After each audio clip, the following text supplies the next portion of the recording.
Hey, what's going on, guys? Welcome back to the DX Gamer Show. My name is Operation DX, and today we're going to be taking a look at some exclusive footage from X Rebirth as we talk about some of the information revealed at Gamescom.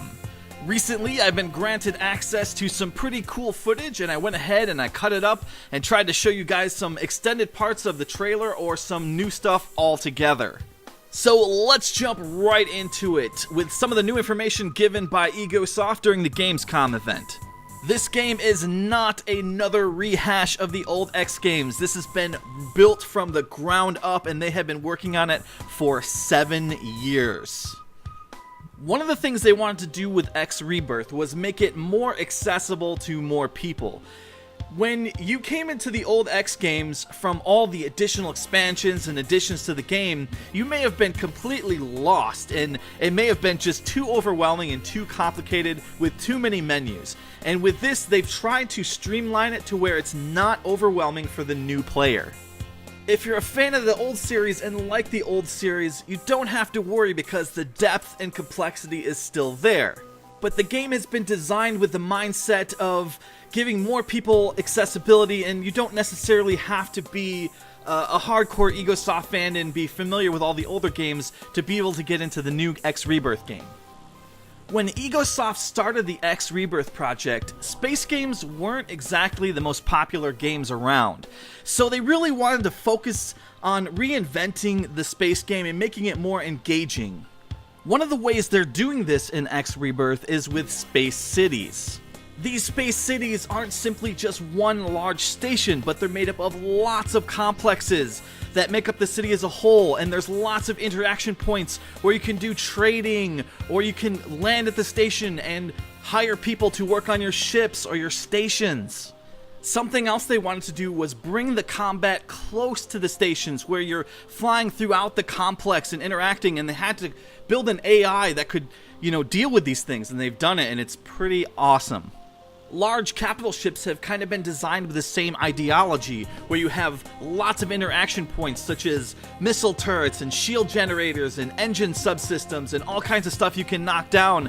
So it's like a big process when you take down a capital ship, which is really cool. I really like that. Another big thing that was talked about during Gamescom was the new travel system in the X Rebirth game. Before, you would travel sector to sector through jump gates, but no more. These were also designed with accessibility in mind. If you don't like long trips through space, you can use these space highways to basically get to other locations and other cities very quickly, and that's the idea behind it. You don't necessarily have to use them though, because there are areas that you're probably going to want to leave the highway and go explore, and they said there's like goodies and stuff, and there could be special asteroids you're looking for, and you might want to go out there and hunt things down. So there's definitely an exploration element to this as well. And looking at this particular footage right here, it gets me pretty excited that there's going to be the ability to mine asteroids in the game. Even though that seems like a pretty boring task, it gives me hope that this game is going to show a level of depth that has never been seen before in a space game, as far as mining and then manufacturing and physically having to have these ships fly these goods to these stations and consuming them and manufacturing different things, and I just can't wait to check this out.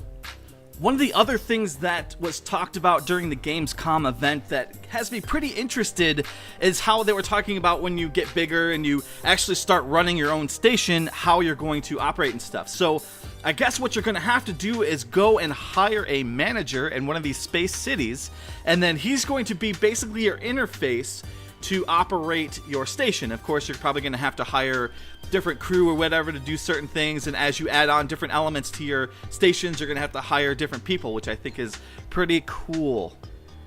Well guys, that's pretty much all I have for you today. I hope you enjoyed the new footage and information. I will be giving you guys new video and new material as I get a hold of it, but for now, thanks for watching the DX Gamer Show. I'll see you guys next time. Have a great day and take care.